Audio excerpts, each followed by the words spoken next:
샬롬. 주 안에서 평안날 하셨습니까? 지난 시간에는 믿음을 주는 말씀 고백에 대해서 상고했었는데, 오늘은 온전한 믿음으로 가는 7단계에 대해서 말씀을 상고하려고 합니다. 우리가 온전한 믿음을 가질 수 있는 첫 번째 단계는 하나님의 말씀에 절대적인 권위를 두는 것입니다. 성경에 기록된 하나님의 말씀이 우리의 믿음의 초석이 된다는 의미입니다. 자, 그래서 우리는 이 말씀을 있는 그대로 믿어야 합니다. 여기에 무엇을 더하거나 빼서는 안 됩니다. 성경은 하나님의 호흡입니다. 우리에게 하나님의 생명과 영감을 주는 살아있는 말씀인 것을 믿어야 합니다. 히브리서 4장 12절 말씀을 보면 하나님의 말씀은 살아있고 활력이 있어 좌우의 날선 어떤 검보다도 예리하여 혼과 영과 및 관절과 골수를 찔러 쪼개기까지 하며 또 마음의 생각과 뜻을 판단하느니라고 말씀해 줍니다. 이 구절을 모팟 번역본으로 보면 하나님은 살아있는 것이고 라고 이렇게 시작하네. 그러니까 말씀을 빼고 그냥 하나님이라고 말씀하고 있어요. 그러니까 이 의미는 하나님과 말씀을 동일시하고 있는 것이죠. 자, 여기서 그런데 살아있다라고 표현한 이 말은 헬라어로 조인데 영어로는 living이라는 의미입니다. 이렇게 하나님은 살아있는 존재로서 우리에게 말씀하는 분이다라는 사실입니다. 그러므로 온전한 믿음으로 가는 첫 단계는 이 하나님의 말씀이 우리의 믿음의 기초석이 되어야 한다는 것을 말씀하는 것입니다. 다른 것이 이 자리를 대신할 수 없습니다. 오직 성령이 기록된 이 말씀으로 우리 가운데 있는 것입니다. 그렇기 때문에 이 말씀보다 그 어떤 것이 앞선 권위가 되어서는 안 됩니다. 우리가 성령을 받고 또 성령의 은사를 소중히 여기지만 은사는 우리의 믿음을 세워주는 하나의 보조적인 수단이고 도구입니다. 그렇기 때문에 말씀보다 앞서서는 안 됩니다. 그래서 항상 말씀이 우선되어지고 그 외의 것들은 다 말씀의 권위 아래서 함께 같은 방향으로 가야 하는 것이죠. 그 어떤 것도 하나님 말씀과 배치된다면 그것은 성령으로 말미암은 것이 아니라는 사실을 우리들은 분별하게 됩니다. 그래서 항상 이 말씀의 빛 가운데서 행할 수 있어야만 우리가 제대로 믿음의 바른 출발이 되는 것이죠. 어떤 이들은 그들이 믿고 있는 것을 말하기 위해서 거기에 맞는 성경 구절을 갖다가 대는 경우가 많습니다. 이건 바른 자세가 아닙니다. 말씀에 자신을 맞춰야 하지 자기 믿음을 내세우기 위해서 말씀을 사용하는 것은 옳지 않습니다. 그래서 그렇게 자기 스타일로 자기 믿음을, 자기 확신을 말씀보다도 앞세우게 되면 커다란 문제에 봉착하게 되는 것입니다. 그래서 오히려 말씀을 스스로가 판단을 하는 그런 엄청난 위치에 잘못 서게 된다는 것입니다. 그런 사람들의 경우 보면 규준히 여기는 것이 있고 그냥 하찮게 여기는 게 있고 더하기도 하고 빼기도 하고 이렇게 해서 말씀을 혼잡하게 한다는 것입니다. 오히려 자기를 변명하기 위해서 말씀을 사용하기 때문에 이런 사람을 가해서 말씀을 혼잡게 하는 사람이다라고 말씀하는 것이죠. 그래서 우리들은 말씀 앞에서 겸손해야 됩니다. 우리가 어떤 확신이 있어도 이것이 과연 하나님의 말씀을 근거한 것인가, 그것을 확인해야 합니다. 그래서 항상 말씀을 기초로 해서 열린 마음으로 말씀이 있는 그대로를 우리들이 받아들이고 그 말씀의 빛 가운데서 행하는 그러한 자세를 확립해 줘야 합니다. 한마디로 우리는 말씀의 권위 아래 잘 정렬되어야 한다는 것입니다. 저의 경우를 보면 저는 분명 믿을 때 성령을 받았고 또 은사도 체험했었습니다. 근데 제가 주로 교제하며 영향을 받는 사람들이 대부분 성경이 완성되었다면 성령 은사는 이제 필요 없다, 이렇게 가르쳤던 분들입니다. 그래서 그런 분위기 속에서 저는 오랫동안 성령이 나타나는 사역을 자제해야만 했습니다. 분명 복음을 전할 때 귀신이 떠나가고 병도 치유되는 것들이 나타났었는데 이런 현상들을 배관시하고 이상하게 생각했습니다. 내가 소속된 교회가 그것들을 가르치지 않았다는 것입니다. 그런데 하나님의 말씀을 정말 진지하게 공부하면 할수록 있는 그대로 말씀 그대로를 보면 분명 오늘날에도 성령의 나타남과 능력으로 복음이 전해져야 하는 것이 분명한데 내 주변의 사람들은 그렇게 생각지 않았습니다. 그래서 저는 참 갈등도 있었죠. 그런데 사람의 가르침보다 말씀의 빛 가운데 걸어야 한다는 것을 알았습니다. 그래서 말씀대로 믿자 하면서 제 아내가 건강이 회복되었고 우리의 삶이 그리스도 안에서 풍성하고 형통함을 누리기 시작한 것입니다. 하지만 저희는 이전에 교제해왔던 이 사랑하는 지체들과 분리되지 않으면 안 됐습니다. 내 쪽에서 분리한 것은 아니지만 아무튼 더 이상 교제가 되지 않기 때문에 우리는 이렇게 떨어져 나와야만 했습니다. 참 안타까운 것은 대부분의 사람들이 성경보다는 이 전통적인 교회 가르침을 더 중시하는 것 같았습니다. 그래서 자기가 믿어지고 경험하는 것을 중심으로 그 성경 보는 틀을 만들고 그 안에 갇혀버리는 경우를 보게 됩니다. 그러니까 한계를 스스로 정해버린 모습들입니다. 그래서 안타까운 것은 지금 우리 가운데 말씀하시는 그 말씀을 듣지 못하고 그 빛 가운데 걷는 것을 잃어버린 경우들을 많이 봅니다. 그것은 바로 우리들의 편협한 어떤 고정관념을 가지고 말씀을 대하기 때문에 더 이상 말씀이 보이지 않는 것입니다. 그리고 나와 부딪히기 때문에 결국은 말씀을 판단하는 위치에 섰다는 사실입니다. 옳지 않습니다. 우리는 열린 마음을 가지고 지금 하나님 말씀하시는 것을 겸손하게 들어야 합니다. 그럴 때 그 말씀이 살아있고 운동력이 있는 것이고 이것이 혼에 속한 것이었구나, 이것이 정말 하나님이 원하시는 뜻이구나, 이것을 분별하게 되면서 우리 마음의 생각을 하나님의 말씀이 다 분별해주고 판단해주고 있다는 것입니다. 그래서 성경에 계시록에 특별히 7교를 향해서 성령이 뭐라고 말씀하셨습니까? 특히 이기는 자들을 향해서 귀 있는 자는 성령이 교회들에게 하시는 말씀을 들을지어다 라고 권한 것을 보게 됩니다.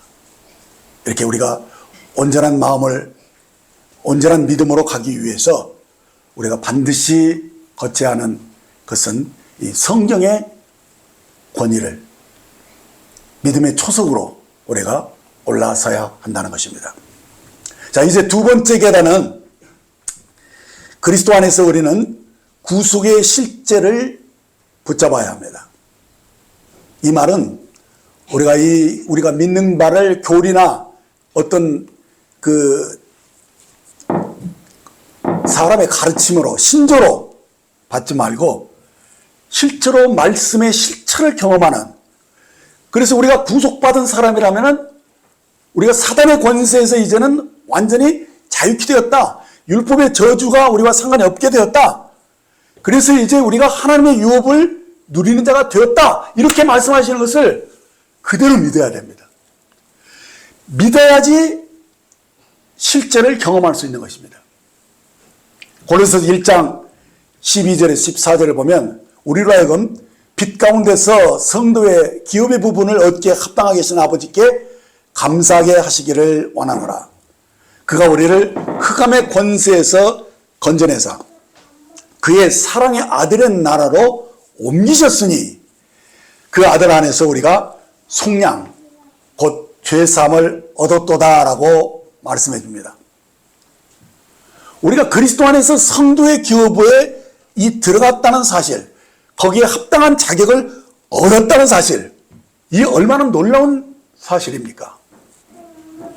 13절에 보면 그가 우리를 흑암의 권세에서 건져내사 그랬는데, 여기서 건져냈다는 말은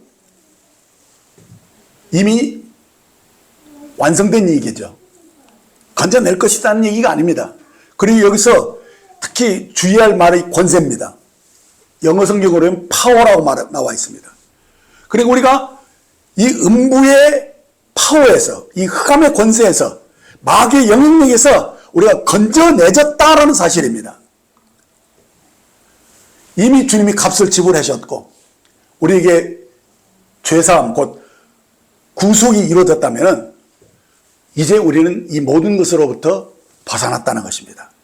그래서 우리들이 승리가 이제는 보장된 것이기 때문에 이 구속의 실제를 우리들이 분명하게 붙잡을 때 여기서 비로소 승리가 나오기 시작한다는 것입니다. 계시록 12장 11절을 보면 또 우리 형제들이 어린 양의 피와 자기들이 증언하는 말씀으로써 그를 이겼느니라라고 말씀해 줍니다. 그렇습니다. 우리의 승리는 어린 양의 보혈 때문이며 우리가 증언하는 말 때문입니다. 예수님의 보혈이 승리의 기초가 되지만은 그것을 증언하는 고백이 더해져야지만이 우리가 그 실제를 접할 수가 있게 되는 것입니다.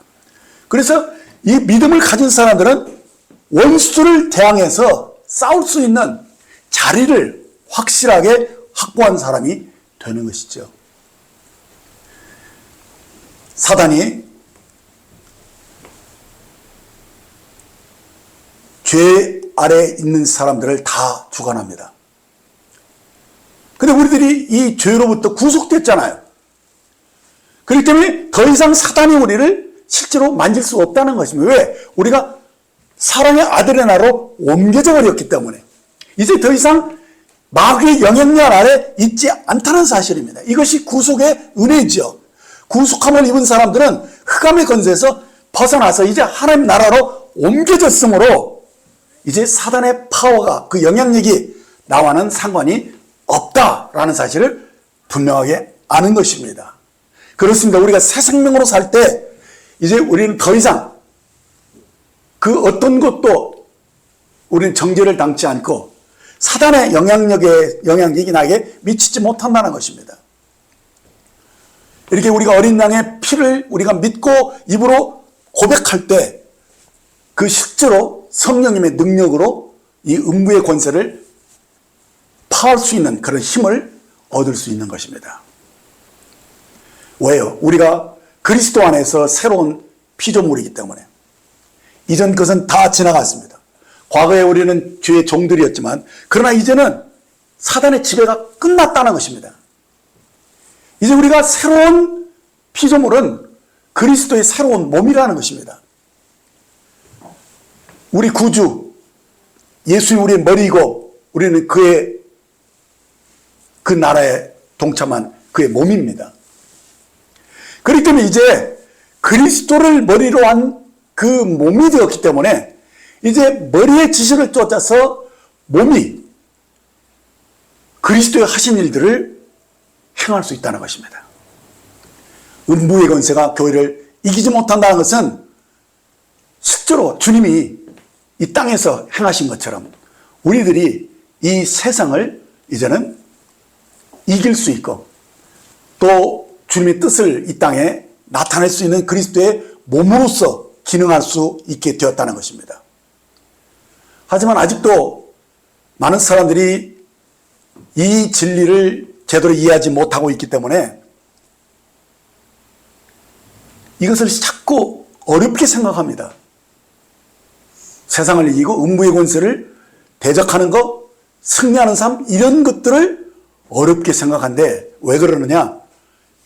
자기 힘으로 그것을 할 수 없다는 것을 이미 누누이 겪어봤기 때문에 그런 것이죠. 근데 우리는 이제 그런 사람이 아니라는 것입니다. 과거에는 그랬다는 거예요. 그러나 이제는 우리가 새로운 피조물이 되었다. 우리가 주님께 속했다. 영에 속했다. 물론 몸은 아직 구속함을 입지 않은 상태죠. 그래서 때로는 마귀의 공격을 받고 연약함이나 질병이나 혹은 가난으로 고통받을 수 있다는 겁니다. 그렇지만 우리들이 영으로 거듭난 사람들이 특징은 뭐냐면 우리의 혼을 다스릴 수 있다면 몸도 다스릴 수 있다는 얘기예요. 그래서 이 육체의 영역도 이제 사실은 우리의 믿음 안에서 우리의 관리 속에 들어갔다는 사실을 믿으셔야 하는 것입니다. 고린도서 6장 19절 20절을 보시면 너희 몸은 너희가 하나님께로부터 받은 바 너희 가운데 계신 성령의 전인 줄을 알지 못하느냐? 너희는 너희 자신의 것이 아니라 값으로 산 것이 되었으니 그런데 너희 몸으로 하나님께 영광을 돌리라 라고 말씀합니다. 예, 우리는 그리스도의 피로 값주고 산 자들입니다. 그것이 영뿐만 아니라 여기 보니까 우리 몸까지도 주님 값으로 사셨다고 말씀하는 것입니다. 그렇기 때문에 이제 이 우리의 몸도 이제 우리 것이라기보다는 하나님의 것입니다. 그래서 성령의 전이라고 말씀하고 있잖아요. 그렇기 때문에 이제 우리는 이 몸도 이제는 뭐냐? 내 것이라고 생각해서 너무 아까워하지 마세요. 하나님의 것입니다. 하나님이 거하시는 집이기 때문에 이제는 어떻게 되느냐? 우리 몸을 이제는 우리가 주의 이름으로 그 은혜로 얼마든지 관리할 수 있다는 사실입니다. 그래서 우리들이 질병으로 볼품없는 그런 인생을 살 이유가 없습니다. 저는요, 거듭난 이후로 거의 아프지 않고 건강하게 살 수 있었습니다. 그것은 성령이 거하시는 집이 되었다는 사실을 알았기 때문에 세상의 더러운 것들 함부로 내 몸에 들어올 수 없다라고 선언했습니다. 그래서 술이나 담배 같은 것은 뭐 기본으로 막 끊어버렸지만은 심지어는 내 생각 속에 음란한 생각까지도 들어올 수 없도록 단호하게 내 마음과 몸을 정결케 함으로써 내 영혼을 관리하는 뿐만 아니라 몸까지도 건강하게 관리할 수 있었다는 것입니다. 그러면 사탄이 우리 몸에 공격을 올 때 우리는 담대하게 마귀를 대적함으로 물리치고 내 몸을 내가 주의 이름으로 다스릴 수 있는 위치에 서야 합니다. 오늘 아침에 우리 송지사님이 저에게 급하게 전화가 왔어요. 이사를 하시다가 너무 많은 일들 막 해서 막 피곤하고 그런데 막 다 교회 갈 준비를 하고 기도 준비도 다 하셨대요. 턱 나가려는데 막 허리가 막 끊어질 게 아프대. 그리고 이 일이 가다가는 이거 무슨 일이 나겠다면서 두려움이 임했던 것 같아요. 예, 이해가 가요. 그 나이에 혼자 그 많은 짐들을 막 정리하고 아직도 정리가 안 됐대요. 그래서 오늘 목사님 제 좀 쉬어야 됩니다. 안 그러면 큰일 날 것 같다는 그런 뉘앙스가 딱 왔어요. 그래서 그러시라고. 그런데 제가 한마디 했어요. 이제는 하나님을 의지해서 이 어려움을 이제는 믿음으로 극복하는 것을 체험할 수 있었으면 좋겠습니다. 그래서 은근히 믿음을 주장하고 교회 허리가 아파도 나오십시오라고 권했어요. 그런데 그때까지만 해도 또 멈칫멈칫 하면서 아유, 그래도 이번에는 실례합니다. 이렇게 하시더라고요. 그래서 그래 하십시오. 그러면서 내가 속으로 막 기도했어요. 막 방언으로 막 기도했어. 그랬더니 오늘 탁 나오셨어. 성령님이 감동을 주신 것이죠. 근데 저는 이 체험이 우리 집사님에게 굉장히 놀라운 기회가 되리라고 봐요. 왜 그러냐? 우리 몸을 이제는 주님이 사셨기 때문에 주님이 다스리시고 관리하신다. 주님의 은혜로 우리들은 모든 건강을 회복할 수 있다라는 사실을 체험하기 시작한다는 것입니다.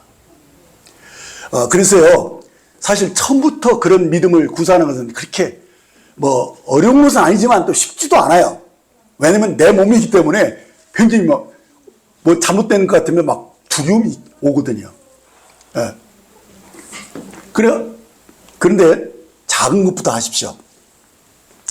우선 작은 것부터 예를 들어 두통이나 몸살가기 같은 거.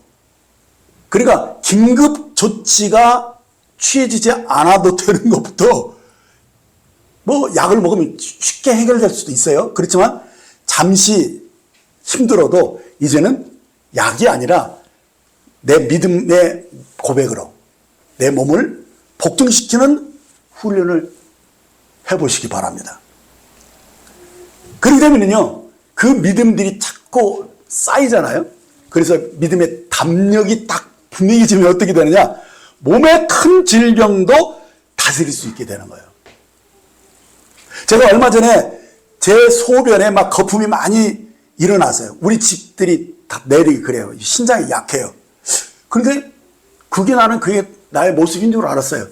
근데 얼핏 이 소변 어쩌고 하면서 유튜브에도 보니까 뭐 신장 망가지면 어쩌고 막 그런 겁주는 얘기들이 많이 나오잖아요. 그래서 내가 이것을 이제는 그냥 둬서는 안 되겠구나 하면서 딱 선포기도를 하기 시작했어요. 그런데요, 놀랍게 이것이 다 극복돼 버리더라고요. 네. 그러면서 이 주님이 내 몸을 다스리는 증거를 분명하게 보여주셨어요. 그렇습니다. 이렇게 우리들이요, 믿음은요, 자꾸 이 도전이 올 때, 어려움이 올 때 물러서지 말고 믿음으로 나아가야 돼요. 그럴 때 하나님의 은혜를 입게 돼요. 할렐루야. 그래서 우리가 이 자녀로서 누릴 수 있는 이 성도의 기업을 우리가 이제는 누리는, 감사하는 사람이 되셔야 하는 것이죠. 그래서 하나님의 자녀로서 빛 가운데 걸어가면 우리는 얼마든지 이 기업들을 누릴 수 있다. 보혈을 통해서 마귀를 대적하는 권세를 가진 자로서의 그런 합당한 삶을 살 수 있게 된다는 것입니다. 고린도서 1장 12절 말씀을 보십시오. 우리로 하여금 빛 가운데서 성도의 기업의 부분을 얻기에 어떻게? 합당하게 하신 아버지께 감사하게 하시기를 원하노라. 이게 교회를 향한 바울사도의 기도였어요.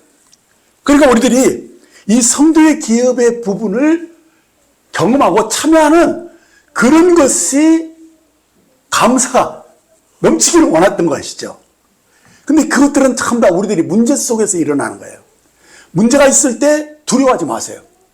내가 누구인지를 다시 확인하고 말씀을 의지해서 믿음을 구사하는데 처음부터 믿음이 안 생길 수 있어요. 그럴 때는 어떻습니까? 그래서 지난주에 말합니까? 말씀 고백을 권한 거예요.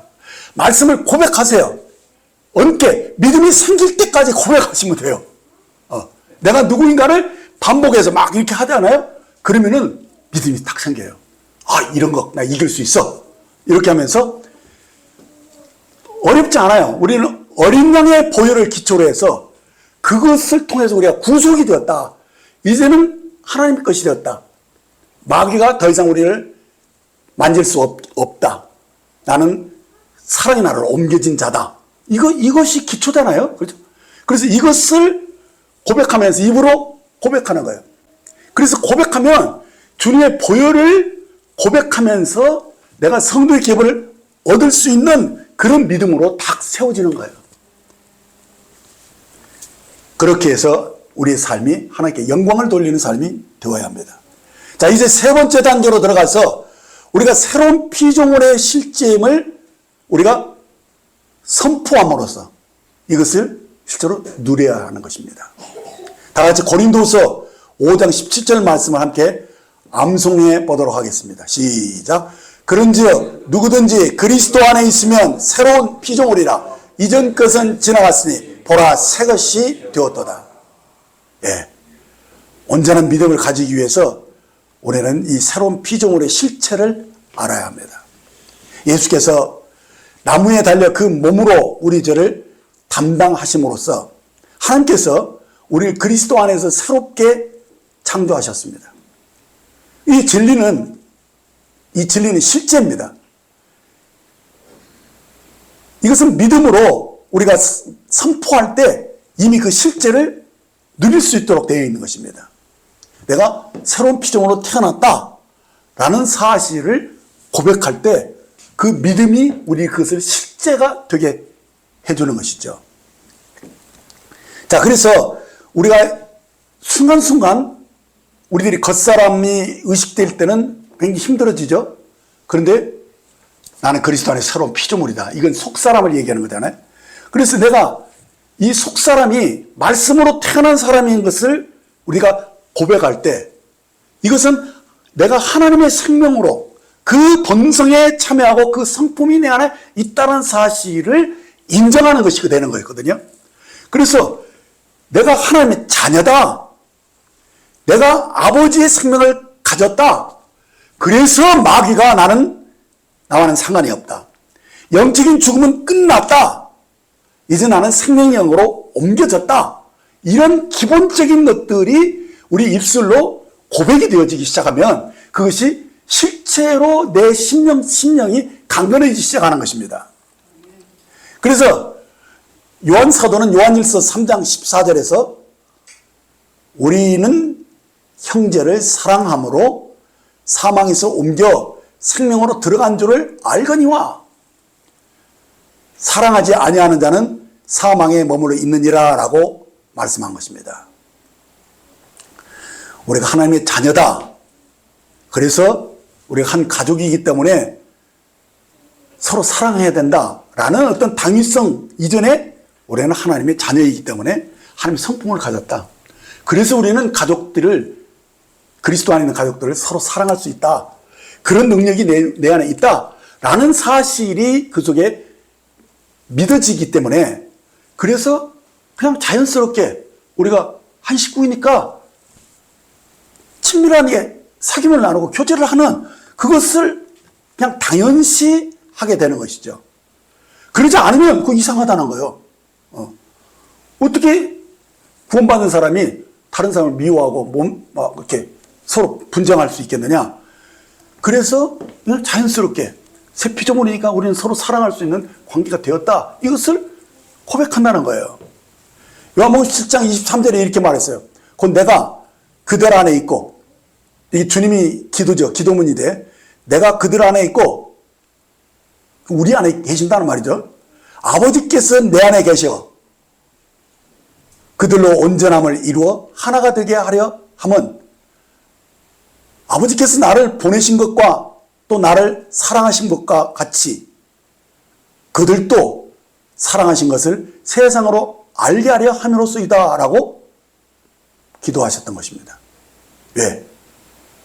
거듭났기 때문에 이 은혜가 우리에게 주어졌기 때문에 이런 고백을 이런 기도를 능히 할 수 있다는 것입니다.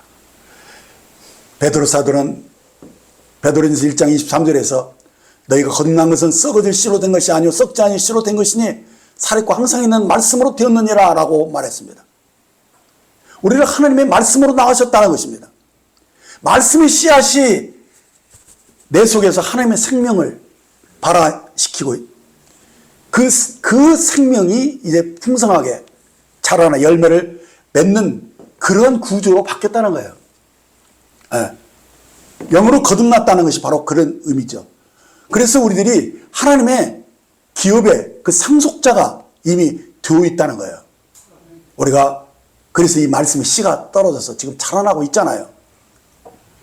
에베소 2장 10절에 보면 우리는 그가 만드신 바라 그리스도 예수 안에서 선한 일을 위하여 지으심을 받은 자니 이 일은 하나님이 전에 예비하시자 우리로 그 가운데서 행하게 하려 하십니다 라고 이렇게 아주 자연스럽게 내가 하나님께 만들어졌고 선한 일을 위해서 이렇게 예비된 그런 하나님의 자녀가 되었기 때문에 내가 이 말씀 가운데서 빛 가운데서 행하는 것은 너무 당연한 것으로 여기고 있는 것이죠.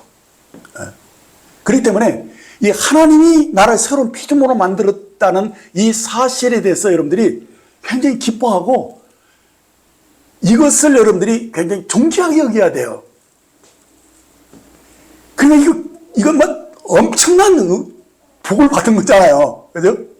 자, 그런데 사람들이 이 사실을 자꾸 잊어버리고 자기를 별 볼 일 없는 사람으로 자꾸 여겨요. 그래서 저는 마지못해서 사는 사람처럼 뭐 그럭저럭 이렇게 사는 사람처럼 자꾸 그렇게 여기고 있는 것은 그것은 말씀을 불신하는 것이죠. 그래서 하나님이 나를 어떻게 보고 있느냐 그것을 여러분들이 믿고 고백을 하라는 거예요. 그러지 않으면 하나님이 하신 일을 여러분들이 없이 여기는 것이 되는 거예요. 그래서 우리는 하나님의 존귀한 자녀다. 그럼 내가 하나님의 존귀한 자녀면 옆에 있는 사람도 당신은 하나님의 존귀한 자녀입니다.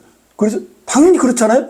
그렇게 서로가 나도 그렇게 믿고 다른 사람도 존귀하다는 사실을 여러분들이 인정하면서 정말 우리가 새로운 피조물이라는 이 사실은 자주 듣고 너무 많이 들어서 그런지 흔해 빠진 것으로 생각하는데 아닙니다. 너무나도 소중한 것입니다. 그래서 우리들이 왜 실패를 하게 되느냐? 우리가 자꾸 자연적인 관점으로 세상의 관점으로 나를 보고 다른 사람을 보니까 함부로 행동하고 함부로 말하게 되는 것이죠. 내가 그리스도 안에서 새로운 피조물이라는 사실을 늘 인식하고 내가 의식하면서 산다면 그건 자꾸 고백하는 것이 중요해요. 그렇게 산다면 우리가 그렇게 실패할 수 없다는 것입니다. 많은 이들이 구원받은 이후에도 변화된 삶을 살지 못하는 것은 아직도 이전의 삶에 묶여있기 때문인 것입니다. 내가 새로운 피조물이라고 고백하는 것은 뭐냐? 이전 것은 다 지나갔다는 것을 선언하고 있는 거예요. 그렇죠? 그럴 때 우리 사실 이전의 것들 다 회개했잖아요. 그 다 버렸잖아요. 언제? 예수를 구주로 영접할 때 이제는 더 이상 이와 상관이 없다라고 선언한 거예요. 자, 그러니까 이제 어떻게 되느냐? 더 이상 정죄를 받지 않는 사람이 된 것이죠. 이게 중요합니다. 더 이상 정죄를 받지 않는다는 거예요, 우리는. 그것이 우리들에게 어떻게 하느냐? 하나님과 화평한 사람으로 만들어줍니다. 정죄받지 않는 사람은 하나님 두려워하지 않아요. 하나님 나를 얼마나 사랑하셨는가, 내 죄를 어떻게 용서하셨는가를 아는 사람들은요, 하나님을 향해서 마음이 열려있기 때문에 하나님과 화목하는 자리에 나아가는 것을 어려워하지 않습니다. 그래서 하나님과의 사귐 속에서 이 친교를 누리면서 자녀의 권세를 누리는 것이 너무 자연스럽게 되는 거예요. 네. 그래서 정죄받지 않아야 합니다. 그래서 주님이 이사야 44장 25절 이렇게 말씀합니다. 나는 나를 위하여 내 허물을 도말하는 자니 내 죄를 기억하지 아니하리라. 얼마 전에 우리 송 집사님이 도말이라는 것을 이 한문이거든요. 그것을 저한테 설명해 주더라고요. 제가 깜짝 놀랐어요. 맞아, 그 뜻이에요. 이제는 주님이 우리를 이 더러운 것을 다 이렇게 그의 피로 다 발라서 딱 덮어줬어요. 안 보여요, 이제는. 그렇죠? 도말됐다는 그 의미가 그 말이에요. 그래서 주님이 죄를 보고 싶어도 못 봐요. 그 보혈로 다 덮어졌으니까. 그래서 내 죄를 기억지 아니하리라 이렇게 말씀하신 거예요. 우리의 과거의 죄를 다 도말하셨어요. 완벽하게 덮어주셨어요. 그래서 주님도 다시 기억지 않는다라고 맹세하신 거예요. 자, 그런데 왜 우리들이 기억합니까? 그렇죠? 더 이상 정죄받지 않아야 됩니다. 더 이상 이제는 우리는 어둠에 갇힌 자가 아닙니다. 그래서 이미 빛 가운데로 옮겨졌기 때문에 성도의 기업을 우리는 구원받자마자 그냥 이미 누리고 있는 거예요. 그 속에 들어갔잖아요. 네. 이 사실을 여러분들이 내가 새로운 피조물이라는 고백을 통해서 날마다 누리라는 얘기예요. 이제 네 번째 단계로는 이것을 통해서 이제는 하나님과 더 친밀한 교제 속으로 들어가야 된다는 거예요. 구속의 핵심은요, 교제, 펠로십에 있는 거예요. 고린도서 1장 9절에 보면 너희를 불러 그 아들 예수 그리스도 우리 주와 더불어 교제하게 하시는 하나님은 미쁘시도다, 이렇게 말씀합니다. 자, 여기를 보시면 우리가 그 아들 예수를 주로 더불어서 교제하기 위해서 그 목적을 가지고 우리를 불러내셨다는 거예요. 교제하기 위해서. 그렇죠? 그래서 사도 요한은 이렇게 말했어요. 요한일서 1장 3절 4절에 또 7절을 보면 우리가 보고 들은 바를 너희에게 전하면 너희를 우리와 사귐이 있게 하려 하매니 우리의 사귐은 아버지와 그 아들 예수 그리스도와 더불어 누림이라. 우리가 이것을 쓰면 우리의 기쁨이 충만하게 하려 함이라. 그가 빛 가운데 계신 것 같이 우리가 빛 가운데 행하면 우리가 서로 사귐이 있고 그 아들 예수의 피가 우리를 모든 죄에서 깨끗하게 하실 것이요. 아멘. 자, 하나님께서 우리에게 주신 최고의 명예가 있다면 그것은요, 인류를 구원하시는 하나님의 그 위대한 꿈에 동참하도록 세 분 하나님이 우리를 그 교제에 불러주셨다는 거예요. 사실 이 교제가 없는 관계는 몸이 건조하죠. 그러니까 이것은 마치 사랑 없이 결혼하는 것 마찬가지고 아무런 사랑도 주고받지 않는 동료 관계와 같다는 것입니다. 그리고 친밀한 교제가 쌓이는 것이 뭐냐? 믿음이 쌓이는 거거든요. 예. 그래서 이 친밀한 교제가 있을 때 우리 믿음이 돈독해지기 시작한다는 거예요. 그래서 이 사랑의 교제가 없이는 관계의 발전도 없다는 사실을 아셔야 됩니다. 그래서 우리가 하나님과 동행한다는 의미는 뭐냐면 하나님이 빛이시기 때문에 내가 빛 가운데 행한다는 뜻이 되는 거예요. 하나님이 사랑이시기 때문에 하나님의 사랑 안에 거하는 것이 동행의 시작이에요. 이렇게. 그래서 주님과 좋은 것을 나누는데 우리 쪽에 좋은 게 있겠어요? 주님 쪽에 좋은 게 있겠어요? 그렇죠? 주님 쪽에 좋은 것을 우리가 나누는 거거든요. 그래서 우리는 여기서 공급을 받는 거예요. 하나님으로부터 이 생명의 풍성함을 공급받으면서 어떤 결과가 따라오느냐? 여러분들 만족이 오잖아요. 공급은 만족이 뒤따라오죠. 만족하면 어떻게 됩니까? 이전에 애쓰지 않게 돼요. 쉼이 온다는 얘기죠. 그렇죠? 안식이죠. 그래서 하나님과의 사귐의 결과는 어떻게 되느냐? 안식 속에 들어가는 거예요. 모든 걸 다 믿어요. 믿어지니까 하나님이 알아서 다 하신다라고 믿어지니까 이제는 솔직히 긴장이 자꾸 풀어지는 것이죠. 근데 이 긴장은 우리가 영적인 것을 얘기하는 것이 아니라 육신으로 우리들이 많이 고군분투했잖아요. 그것들을 이제는 내려놓는 거예요. 그래서 우리 기도도 우리는요, 많은 사람들이 기도도 애써서 하는 것은 수고로 이렇게 생각하는데, 물론 때로 그렇게 기도해야 할 때가 있어요. 예를 들어서 야곱이 천사를 붙잡고 실험할 때 그것도 기도 중이니까 그렇게 할 때가 있지만, 그것은 어떤 의미에서 거듭나기 전에 우리들이 주님을 만나기 위해서 우리가 죄인지를 몰랐을 때 이 겉사람에 의해서 일어나는 문제지, 이미 구속받은 사람들의 기도는요, 그렇게 고군분투하는 기도가 아니에요. 쉽게 말하면 그러니까 사귐을 나누는 것이죠. 교제하고 주님의 말씀을 들으면서 내 마음에 있는 걸 내려놓고 이렇게 하기 때문에 거기에는 굉장히 안식이 와요. 그래서 구원받은 사람의 특징은 샬롬이에요. 안식이라는 뜻이죠. 네. 태평한 거예요. 우리 교회 이름이죠. 그렇죠? 그렇죠? 이런 것처럼 이 사귐 속에는 기쁨이 있고 안식이 있다는 것입니다. 근데 제가 경험하는 것은요, 이 기도를 여러분들 방언 없이 1시간 기도하는 거 쉽지 않아요. 저도 기도해 왔는데 방언하지 않고 1시간 기도한다는 거 정말 어려운 일이더라고. 그렇다고 또 하고 막 이렇게 할 수 없잖아요. 근데요, 방언으로는 1시간도 넘게 할 수 있어요. 그런데 방언을 많이 하고 나면요, 이게 무미하게 이거 왜 하나 싶은데 아니에요. 그 후로 하면 결과가 참 좋아요. 마음에 아주 상쾌해지고요, 안식이 와요. 이사야서 28장 11절 12절을 보면, 그러므로 더듬는 입술과 다른 방언으로 그가 이 백성에게 말씀하시리라. 전에 그들에게 이르시기를 이것이 너희 안식이요 이것이 너희의 상쾌함이니 라고 말씀하면서 보면, 우리가 기도가 이 다른 방언으로 기도할 때 우리에게 안식이 찾아온다는 거예요.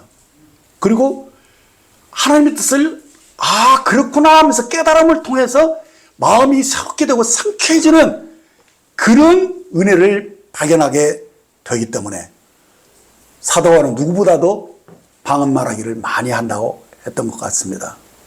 그래서 기도를 그렇게 하려고 애쓰지 마시고 그냥 성령이 말하게 하심에 따라서 다른 방언으로 기도하는 그런 것들에 몰입하셔야 돼요. 자, 이제 다섯 번째로 예수의 이름의 권세를 여러분들이 사용하는 그런 단계로 들어가야 됩니다. 요한복음 14장 13절 14절에 보면 내가 내 이름으로 무엇을 구하든지 내가 행하리니 이는 아버지로 하여금 아들로 말미암아 영광을 받으시게 하려 함이라. 내 이름으로 무엇이든지 내게 구하면 내가 행하리라. 아멘. 이 말씀은 하나님이 우리에게 예수의 이름을 이제 사용할 수 있는 권리를 주셨다는 말이에요. 그것이 영적이든 육적이든 재정적이든 그 필요한 모든 것을 받을 수 있는 대리인의 자격을 주셨다라는 말씀이에요.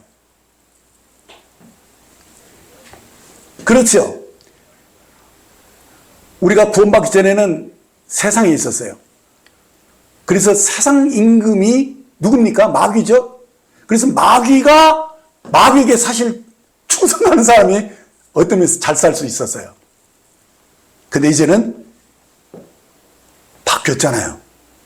우리는 그리스도의 사랑의 나라로 들어와서 자녀라 인칭을 받은 이제 그 기업을 누릴 수 있는 그런 자격이 우리에게 주어졌는데 그 구체적인 자격을 우리들이 어떻게 활용할 수 있느냐? 예수의 이름으로 구하는 것은 내가 시행하겠다. 이렇게 약속하신 거예요. 그러니까 그 이름을 사용할 수 있는 권세를. 그렇죠?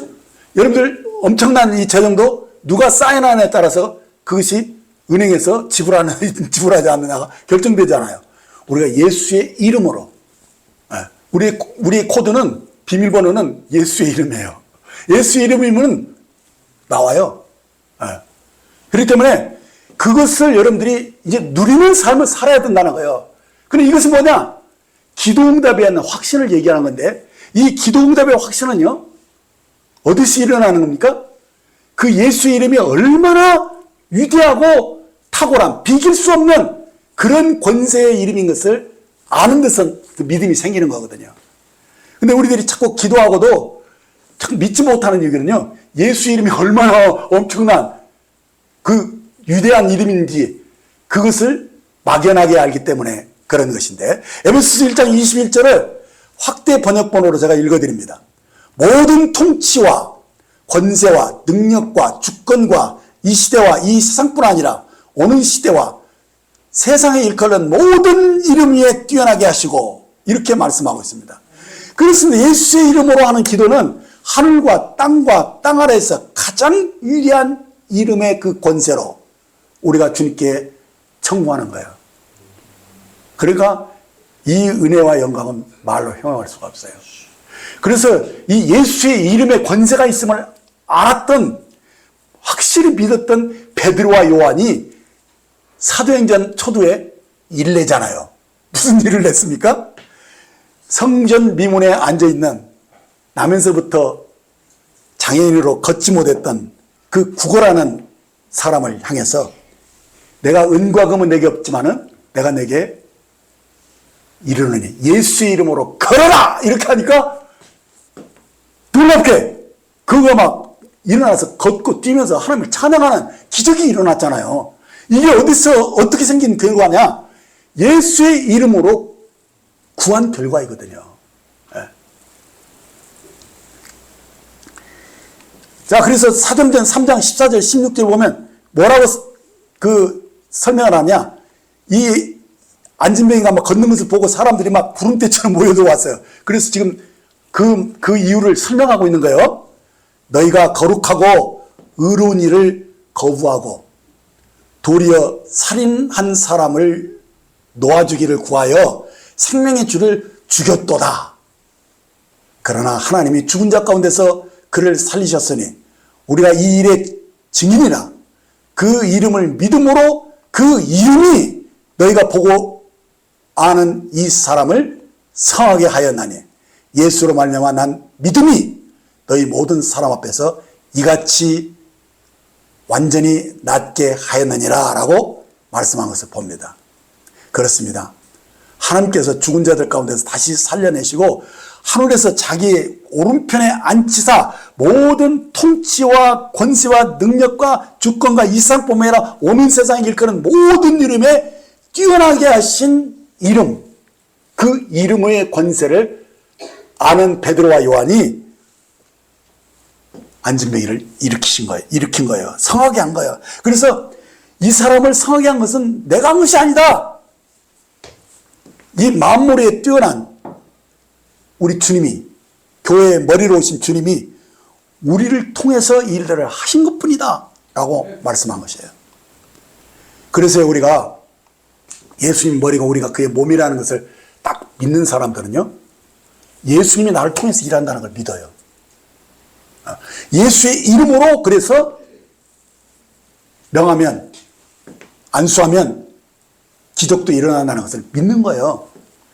여러분, 기도할 때 우리가 예수님을 사랑한다는 것은 예수님이 어떤 분이신지, 그분이 소유하신 모든 그 권세가 어떠한 것인지를 다 알기 때문에 우리가 그를 의뢰하는 것이거든요. 우리가 그분의 권세와 그 신성한 능력을 우리가 사용하는, 아니 사용한다기보다는 그분이 우리를 통해서 나타나는 그런 기적이 역사한다는 것입니다. 이것이 우리가 예수의 이름으로 기도할 때 만물을 창조하신, 만물을 붙들고 계신 그분이 우리를 통해서 역사하신다는 것입니다. 그래서 우리가 그분의 몸이다. 주님이 우리의 구주이시다. 이래서 우리들이 한 몸으로 연합된 이 합법적인 권세를 가졌다는 사실을 인식하는 사람은요, 예수의 이름을 사용하는 것을 두려워하지 않습니다. 그래서 온전한 믿음으로 가는 6번째 단계는 우리가 그리스도 안에서 가진 이 의의 실제를 정확하게 믿는 거예요. 자, 그래서 이 로마서 3장 23절 26절 말씀을 자세히 보겠습니다. 모든 사람이 죄를 범하였음에 하나님의 영광에 이르지 못하더니 그리스도 예수 안에 있는 속량으로 말미암아 하나님 은혜로 값없이 의롭다 하심을 얻은 자 되었느니라. 이 예수를 하나님이 그의 피로써 믿음으로 말미암아 화목제물로 세우셨으니 이는 하나님께서 길이 참으시는 중에 전에 지은 죄를 간과하심으로 자기의 의로우심을 나타내시려 하심이니 곧 이때 자기의 의로우심을 나타내사 자기도 의로우시며 또한 예수 믿는 자도 자를 의롭다 하려 하십니다. 자, 이 말씀은 우리가 누누이 지금까지 해왔던 말씀을 또다시 정리해주고 있는 말이에요. 자, 이 의에 대한 핵심 진리는 다른 것이 아니에요. 죄가 하나님과 우리 사이를 딱 갈라놨잖아요. 그런데 그 죄를 해결하셨다는 거예요. 해결됐다는 뜻이에요. 그러니까 죄가 있으면 하나님의 영광에 다가갈 수가 없는데 그 죄 문제를 어떻게 처리했느냐? 하나님이 자기 아들에게 그 죄를 씌우셔서 화목제물로 우리가 내어주셔서 우리 죄를 다 속량해 놓으셨다는 거예요. 그리고 공의로우신 하나님이 그냥 우리 걸 용서해 준 게 아니라 그 아들이 그 대가를 다 지불할 수 있게 하셨기 때문에 하나님도 공의롭고 우리도 믿는 우리도 의롭다. 이 사실을 만방에 드러내신 거예요. 그래서 죽은 자 가운데 다시 살아나셔서 분명하게 그리스도가 하나님의 의를 우리에게 주신다는 사실을 천명한 거예요. 이게 복음이지 않습니까? 그렇죠? 그래서 우리가 어떤 결과를 초래해야 되느냐? 로마서 5장 17절 말씀을 우리에게 준 거예요. 한 사람의 범죄로 말미암아 사망이 그 한 사람으로 통하여 왕노릇 하였은지요. 더욱 은혜와 의의 선물을 넘치게 받는 자들은 한 분 예수 그리스도 통하여 생명 안에서 왕노릇하리로다라고 말씀한 거예요. 자, 여기서 의가 무엇인지를 더 정확하게 말해주죠. 의는 하나님과 바른 관계를 뜻하고 또 거기서 나오는 바른 삶을 가리키는 거예요. 이중적이죠. 그렇죠? 그래서 이 의가 우리로 만나는 게 아니에요. 하나님께로 왔다는 거예요. 하나님이 만들어준 의가 우리 속에 있기 때문에 우리는 그 의를 드러낼 수밖에 없는 존재라는 사실을 그리스도 안에서 이 구속의 은혜가 주어짐으로 이제 넘치는 의의 선물이 함께 왔다. 이 사실이에요. 그래서 이 의는 하나님의 아들 예수의 피로 이루어진 은혜의 선물이에요. 우리가 의롭게 되려고 의롭게 살 수 있다고 생각하는 것이 아니에요. 은혜로 주어진 생명에서 그 생명의 DNA가 의롭기 때문에 우리가 의롭게 살게 되었다는 사실이에요. 그래서 주님이 우리의 화목제물이 되었기 때문에 우리가 하나님과 화목한 자가 되었기 때문에 이제 하나님의 생명이 내 안에서 역사하기 때문에 이제는 하나님의 사랑을 믿고 두려워하지 않는다는 거예요. 결코 정죄받지 않는다는 거예요. 그래서 이 사랑 안에 거하는 그 삶이 자연스럽게 이루어진 거예요. 그래서 이 사랑 안에 있을 때 우리가 모든 두려움이 내어 쫓기면서 그때 하나님을 진짜 믿어지게 되거든요. 그러면서 하나님을 신뢰하게 되고 나도 하나님을 사랑하게 되는 이 놀라운 기적이 일어나는 거예요. 그래서 이 사랑이 얼마나 온전하고 절대적인가 이 사실에 대한 믿음이 아주 깊은 믿음이 확 생겨버리는 거예요. 그러면서 이제 어떻게 되느냐, 이 사랑을 확신하기 때문에 하나님의 사랑은 공평하고 절대적이기 때문에 어떤 사람의 기도는 더 들어주시고 또 어떤 사람의 기도는 덜 들어주시고 그런 것이 아니라는 것을 확 믿어버리는 거예요. 그냥. 네. 그래서 이 기도 응답에 대해서 그냥 확신하는 것이 그 속에 들어와 버린 거예요. 그냥. 이게 중요해요. 이게 아주 단순한 것 같아도요. 이게 모든 것의 근원이 되어버리는 거예요. 하나님의 사랑을 알아버려요. 십자가를 통해서 하나님의 사랑을 알아버리고 그 사랑 안에 거하고 사랑이 내 안에 거하니까 모든 두려움이 사라지고 완전한 믿음이 생겨버리는 거예요. 하나님과 완전한 믿음이 연합이 되어버리는 거예요. 그러니까 어떻게 되느냐, 이제 기도도 그냥 확 믿어져 버리는 거예요. 그러면서 의를 근거해서 우리가 기도할 때 두려움이 없구나, 다 된다, 이 확신이 강하게 돌아버리는 거예요. 그래서 정말 중요한 것은요, 결코 정죄를 받지 말아야 돼요. 여러분들. 마귀는 다른 것을 공격하지 않아요. 그것만 건드리면 여러분들 다 이길 수 있으니까 어떻게든지 간에 우리의 행실을 자꾸 찝쩍거리고 너 이러면서도 이럴 수 있느냐 하면서 너 용서돼서 또 죄진다? 너 그러면 어떻게 할 거야 하면서 이것으로 우리들을 혼란스럽게 하는 거거든요. 그렇기 때문에 이제 주님이 하신 일을 완벽한 것으로 믿고 그냥 그 사랑 안에 거해버린 사람들은 진짜 파도 같은 믿음이 아니 그냥 반석 같은 믿음이 확 줄어버리면서 그냥 너무 단순하게 믿는 사람이 되어버린다니까요. 그래서요, 여기서 온전한 믿음으로 들어가 버리는 거예요. 온전한 믿음은 더 이상 두려워하지 않는 믿음, 더 이상 정죄받지 않는 믿음, 온전한 의가, 하나님의 의가 내 것임을 믿는 믿음, 이 믿음으로 탁 서버리게 되었다는 사실이에요. 이 생명의 DNA가 이제 내 그리스도 안에서 이것이 이 의가, 하나님의 의가 나의 것이 주어졌다는 사실을 알면서 이제 이 기도에 대해서 이제는 어렵게 생각하지 않아요. 당연한 것으로 여기는 믿음이 생긴다는 거예요. 제가 이제 마지막 단계로서 이것을 얘기하겠습니다. 야고보서 5장 17절에 보면 의인의 기도에 관해서 말씀을 합니다. 의인의 기도는 어떤 기도입니까? 근데 엘리야 얘기가 나오죠. 엘리야는 우리와 성정이 같은 사람이로되 그가 비가 오지 않기를 간절히 기도한 적 3년 6개월 동안 땅에 비가 오지 아니하고. 자, 우리가 이 엘리야를 딱 생각할 때 뭐가 떠오릅니까? 위대한 선지자라는 생각이 딱 떠오르죠. 그가 막 그 갈멜산에서 막 엄청나게 막 기도해서 막 불이 막 내리고 막 그 선지자들이 막 목을 막 400몇 명씩 막 죽여버리고 막 엄청난 그런 위대한 선지자로 딱 생각하기 때문에 엘리야가 3년 6개월 동안 뭐 기도하니까 막 비가 막 안 오고 막 이렇게 하니까 엘리야 같은 사람만 그렇게 하는가 보다. 이렇게 알게 모르게 그런 선입관이 딱 들어와 있다는 거예요. 근데요, 여기서 야고보 장로가 딱 뭘 얘기하느냐? 뭐 엘리야를 이렇게 깎아내리려고 하는 말은 아니에요. 근데 우리가 의인의 기도를 하기 위해서 엘리야를 착각 얘기한 건데, 엘리야는 우리와 성격이 같다. 그가 뭐 특별한 게 아니다. 너 봐라.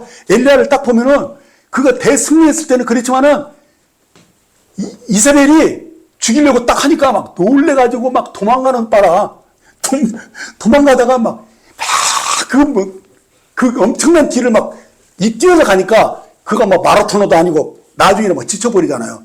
그러니까 노뎀나무에서 아래가지고 그야 한마로 헬렐레 해가지고 그 마음에 낙심이 되었는지 하나님 앞에서 진짜 엉뚱한 소리 많이 하잖아요. 죽여달라는 동. 그리고 다른 사람들 다 바알에게 했는데 다 그랬는데 나만, 이것도 자기를 또 높이잖아요. 나만 하나님께 순종했다고. 이런 엉뚱한 소리 하고 약간 좀 분수를 떨잖아요. 그건 왜 그러냐면 이런 위대한 선지자도요, 육신 안에 들어가면 똑같아요. 네. 그런데 왜 엘리야의 기도를 들으셨느냐? 그가 의인이기 때문에 그 기도를 주님이 응답하셨다는 것을 지금 강조하고 있는 거예요. 그래서 그 앞에 있는 16절을 보면, 그러므로 너희 죄를 서로 고백하며 병낫기를 위하여 서로 기도하라. 의인의 간구는 역사하는 힘이 크니라. 이 말씀을 우리에게 주신 거예요. 예. 자, 그러니까 엘리야를 보면 그가 육신으로 떨어지면 우리가 똑같아요. 근데 그가 영이 구원받은 의인이기 때문에 그가 기도할 때 육신으로 기도했겠어요? 믿음으로 기도했어요. 그게 중요한 거예요. 그래서 우리는 의인의 간구를 언제든지 할 수 있다는 거예요. 네. 무엇을? 그리스도의 의를 힘입어서 하나님 앞에 담대히 나갈 수 있다는 거예요. 네. 그래서 정말 우리가 온전한 믿음이랑 다른 거 아니에요. 새 언약을 실제로 누리는 그 단계로 들어가 버리는 거예요. 네. 자, 그래서 우리들이 정말 중요한 것은 다른 것이 아니에요. 이 새 언약은요, 예수님의 보혈을 의지해서 우리가 하나님의 의가 이루어진 것을 확실하게 해줄 뿐만 아니라, 그럼에도 불구하고 우리들에게 항상 그것을 회복할 수 있는 길을 열어주셨잖아요. 네. 그래서 시간이 많이 흘렀으니까 요한일서 1장 9절 말씀을 한번 보도록 하겠습니다. 만일 우리가 우리 죄를 자백하면 그는 미쁘시고 의로우사 우리 죄를 사하시며 우리를 모든 불의에서 깨끗하게 하실 것이요. 자, 이 말씀이 아까 야고보서에 보면 뭐가 함께 나옵니까? 병낫기를 위해서 기도할 때 서로 자백하는 것을 나오잖아요. 그죠? 서로 우리 죄를 서로 자백하라는 거예요. 예. 우리가 새 언약에 있는 사람들이 특징이 뭐냐면은 주님이 다 온전케 하신 그 자리에서 성령님이 우리들을 친히 이 모든 말씀들을 분별하고 적용할 수 있는 그런 놀라운 힘을 주시는 거예요.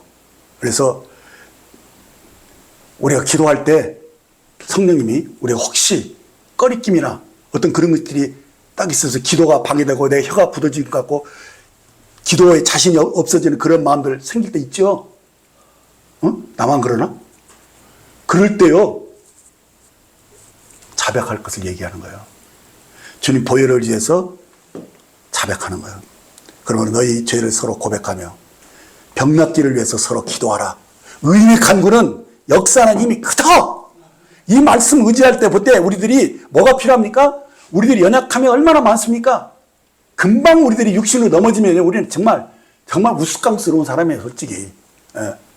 그러니까 내가 주님 안에서 정말 너무 기뻐가지고 담대하게 있을 때 마귀가 항상 와서 뭐라고 하는 줄 압니까?